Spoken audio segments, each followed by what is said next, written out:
जय माता दी दोस्तों। तो मैं जा रही हूँ कॉलेज। आज मेरा प्रैक्टिकल है। कितनी अजीब बात है ना, पहले स्टूडेंट फिर कॉर्पोरेट मजदूर अब वापस स्टूडेंट। तो मस्त मूड से सफर करते करते हम जा रहे हैं भीलवाड़ा। पहले कभी कभी ट्रेन का सफर होता था, अब तो ऐसा लगता है रोज होता है। तो फाइनली हम पहुंच गए हैं भीलवाड़ा। एक अच्छे व्यक्ति बने और ट्रेन रुकने के बाद ही उतरे। जैसा कि मैंने बताया कि आज हमारा प्रैक्टिकल है बार बॉडी का, तो उसके लिए हम जो है मिथाइलिन ब्लू ढूंढ रहे हैं, पर वो हमें मिल नहीं रहा है। इस लाइट माइक्रोस्कोप को देखकर मुझे मेरे बीएससी के दिन याद आ गए। वो भी क्या दिन थे। अब मिथाइलिन ब्लू चच्चा तो हमें मिल नहीं रहे हैं, लेकिन ये जो अलमीरा दिख रही है इनके लिए सर ने कहा है कि आप इसे इशू करवाकर अपनी बुक्स रख सकते हैं। तो इसमें एक लॉकर था, चलो इसको खोल के देखते हैं इसके अंदर क्या है। ऐसा ही पैसा होगा बाबू भैया।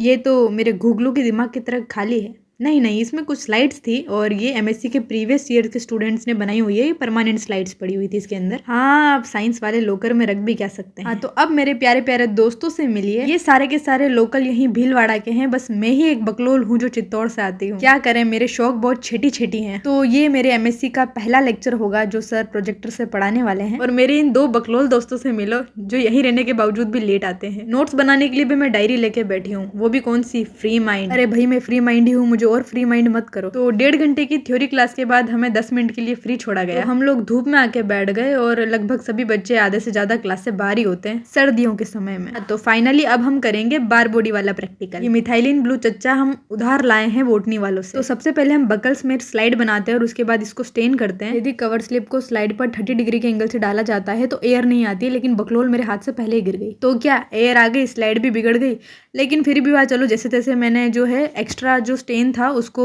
फिल्टर पेपर से हटाया। वैसे भी ये सब मैं जल्दबाजी में कर रही थी क्योंकि मेरी ट्रेन का टाइम भी हो रहा था। बाकी स्टेनिंग करने के बाद उसको 5 मिनट के लिए सुखाना भी होता है, लेकिन मैंने वो वक्त ही नहीं दिया। फिर क्या, बार बॉडी तो गई कहीं, सिर्फ एयर ही एयर दिख रही थी। ऊपर से मिथाइलिन भी हाथ पे छप गया। देन मेरी एक फ्रेंड है, उसने अच्छी स्लाइड बनाई समय देके, तो उसकी जो स्लाइड में है बार बॉडी भी दिख गई अच्छे से। तो कंचन जो है बाहर अपने भाई का इंतजार कर रही थी, तो इसके भाई के आने के बाद इसने मुझे भी स्टेशन पे छुड़वा दिया। अच्छा है सैफरन ही नहीं तो पूरा लाल हो जाता। तो आज खाना सुबह खा के आई थी, इसलिए मुझे अब तक आते आते भूख लग गई। फिर बड़ी विनम्रता से मैंने जो है ट्रेन का इंतजार किया। जब तक चेन बनाने वाले भैया दिख गए तो मेरे बैग की चेन टूट रही थी, मैंने उनसे चेन भी बनवाई। 10 रुपए का ये पेपर सोप भी लिया। और दोस्तों अब मेरा भेजा फट गया है क्योंकि 40 मिनट ट्रेन लेट है और मुझे चाय पीनी है। फिर फाइनली आ ही गई मुंह उठा के। दोस्तों मैं सब बर्दाश्त कर सकती हूँ, पर चाय का टाइम निकल जाए और चाय ना मिले ये बर्दाश्त नहीं कर सकती। ऊपर से साली दूसरे प्लेटफॉर्म पे छोड़ के गई है, अब मुझे ऊपर चढ़ के जाना पड़ेगा। ये ट्रेन आज मेरे सब्र की परीक्षा ले रही है। अब देखो दोस्तों, आप विश्वास नहीं करेंगे पर घर आते मैंने बैग भी नहीं उतारा और मैं चाय पी रही हूँ पहले। यस, आई एम ट्रू चाय लवर। दोस्तों आज के लिए इतना ही। मेरा माथा भी उतर गया चाय पी के।